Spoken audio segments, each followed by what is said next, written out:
মুসলিমিন হযরত ওমর রাদিয়াল্লাহু তাআলা আনহু তিনি একদিন রাস্তা দিয়ে নবীর দরবারে যাচ্ছেন। কোথায়? আরো জোরে বলেন। নবীর দরবারে যাচ্ছেন। যখন নবীর দরবারে যাচ্ছে, খলিফাতুল মুসলিমিন হযরত ওমর রাস্তার মধ্যে দেখে একটা যুবক শুধু কান্না করে আর কান্না করে। ওমর রাদিয়াল্লাহু তাআলা আনহু ডাক দিয়ে বললেন, ও যুবক ভাই, তুমি কেন কান্না করো? বলে, আমি গুনাহ করে ফেলাইলাম। খলিফাতুল মুসলিমিন হযরত ওমর তিনিও কান্নায় ভেঙে পড়লেন। আল্লাহর রাসূলের দরবারে চলে গেলেন। যাওয়ার পরে আল্লাহর রাসূল তাকায় দেখে ওমর কান্না করে। ওমরের কান্না দেখে আল্লাহর রাসূল জিজ্ঞাসা করে, খলিফাতুল মুসলিমিন ওমর, তুমি কেন কান্না করো? বলে, আমি যখন রাস্তা দিয়ে আসতেছিলাম এমন সময় দেখি পথের মধ্যে একজন যুবক, তিনি শুধু কান্না করতেছেন আর কান্না করতেছেন। তখন আল্লাহর রাসূল জিজ্ঞাসা করলো, কেন কান্না করে? বলে, নাকি তিনি অনেক গুনাহ করে ফেলছে। কি করে ফেলছেন? তিনি অনেক গুনাহ করে ফেলাইলো। আল্লাহর রাসূল ওমরকে ডাক দিয়া বলে, ওমর, ওই যুবককে আমার দরবারে হাজির করে দাও। যখন যুবককে খবর দিল, যুবক আল্লাহর রাসূলের দরবারে গেলেন। আল্লাহর রাসূলের দরবারে যাওয়ার পরে আল্লাহর রাসূল বলে, তুমি কেন কান্না করো? তুমি কত পরিমাণ গুনাহ করছো? তোমার গুনার চাইতে বলো আমার আল্লাহর রহমত বড় না তোমার গুনাহ বড়? বলে, আমার গুনাহ বড়। আবার জিজ্ঞাসা করলেন, এই আরশে কুরসি বড় না তোমার গুনাহ বড়? বলে, আমার গুনাহ বড়। এটা বলার পরে আল্লাহর রাসূল বলে, ও যুবক ভাই, তোমার গুনাহ কেন বড়? তুমি একটা বার একটু বলবানি? বলে, আমি কাপন চুরি করতাম আর আমি এই দিয়ে সংসার চালাইতাম। কিন্তু আমি একদিন যখন মদিনার মধ্যে একটা কবরের মধ্যে কবর খনন করলাম, যখন আমি কবরটা খনন করে কাপন চুরি করব, দেখি একটা যুবতীর লাশ।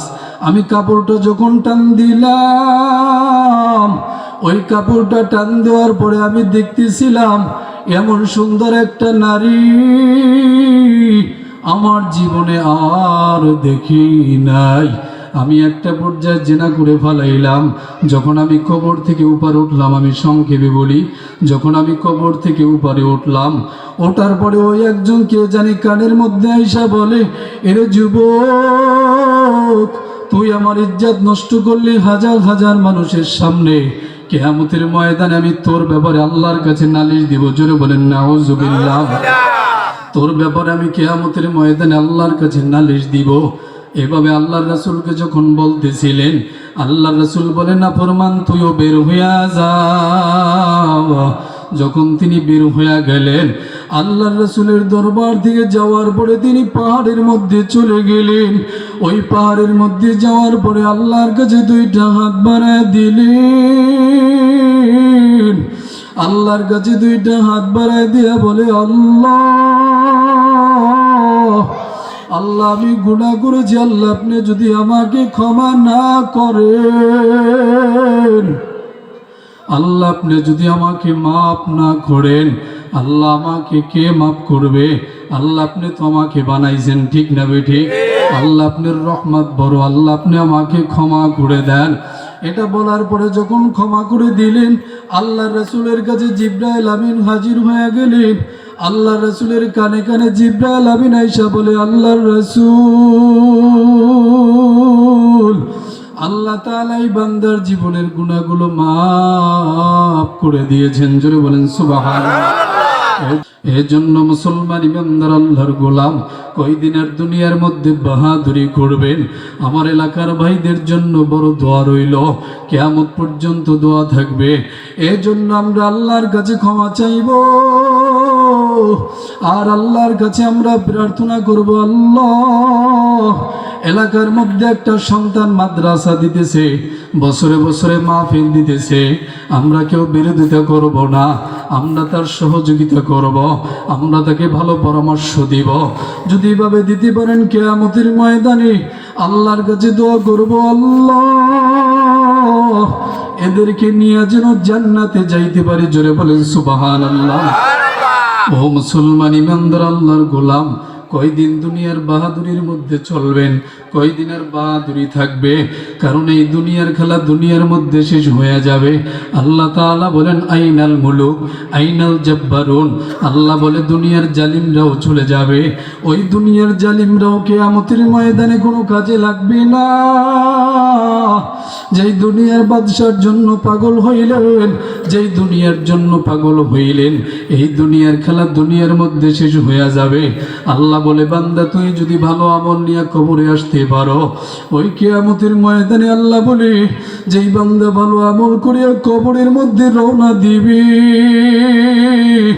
এই বান্দার আমল নামা পায়ের কাছে নামাজ দাঁড়ায়া যাবে, হাতের কাছে রোজা দাঁড়ায়া যাবে, এভাবে প্রতি আমলটা প্রতিটা প্রত্যঙ্গর কাছে দাঁড়ায়া যাবে।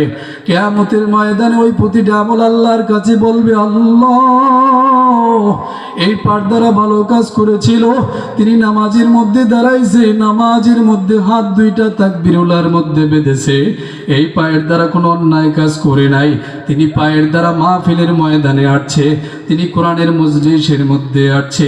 আল্লাহ বলে এই বান্দার জীবনের গুনাহগুলো মাফ করে দে। জোরে বলেন সুবহানাল্লাহ। এর জন্য মুসলমান ইমানদার আল্লাহর গোলাম, এটা বললাম আমলের কথা। আর যদি গুনাহ নিয়ে কবরে যান, ওই কবরটা এমন ভয়ঙ্কর হয়ে যাবে, ওই কবরের মাটি দুই পাশ থেকে এমন ভাবে চাপ মারবে, এক পাঁজরের হাড্ডি আর এক পাঁজরের মধ্যে চলে যাবে। ওই কবর দৈনিক ডাকে রে বনিয়াদম, আমি কবর কিন্তু ভালো জায়গা না, সাপ বিচ্ছু পোকা মাকড়ের ঘর। এই কবরে কে নিয়ে রওনা দেবে যুবক ভাই? ওরে মুরব্বী বাবা, ও আমার চাচারা, ও আমার দাদারা, একটু আল্লাহর জন্য পাগল হইয়া যান, দিনী মজলিসের জন্য পাগল হইয়া যান। কিয়ামতের ময়দানে গুনাহ নিয়ে গেলে আল্লাহ বলবে বান্দা, আল্লাহ জাহান্নামী ফেরেশতাকে ডাক দিয়ে বলবে জাহান্নামী ফেরেশতা, এই জাহান্নামীর হাতে পায়ে চিকন লাগাইয়া দাও। শিকলটাও লাগায় দেওয়া হবে। জাহান্নামী অন্ধ ফেরেশতারা পর্যন্ত হাতুড়ি নিয়ে কবরের মধ্যে আসতে থাকবে। অন্ধ বড় বড় সাপগুলো, অজাগার সাপগুলো শো শো করে আসতে থাকবে। বলেন তো জাহান্নামের আগুন আমরা সহ্য করতে পারবো? আর আওয়াজ দিয়া বলেন, জাহান্নামের আগুন সহ্য করতে পারবো না। এজন্য মুসলমান ভাই আমার, ইসলামের জন্য দ্বীনের জন্য পাগল হইয়া যান। সাহাবায়ে কেরাম ইসলামের জন্য রক্ত ঝরাইলেন, সাহাবায়ে কেরাম দ্বীনের জন্য রক্ত ঝরাইলেন। আমরা দুনিয়াবাদী কুফরিবাদী নিয়ে ব্যস্ত আছি, ঠিক না বেঠিক? জোরে বলেন। কারণ ইসলামের আইন বাস্তবায়নের জন্য যদি আমার শরীর থেকে রক্ত ঝরাইতে হয়, যদি আমার হাত থেকে হাতের মধ্যেও যদি রক্ত ঝরাইতে হয়, যদি আমার পায়ের মধ্যে রক্ত ঝরাইতে হয়, যদি আমার মাথার মধ্যেও রক্ত ঝরাইতে হয়, বলেন তো মুসলমান ভাইরা আমার, বলেন তো আমরা প্রস্তুত আছি না নাই? আরো জোরে বলেন।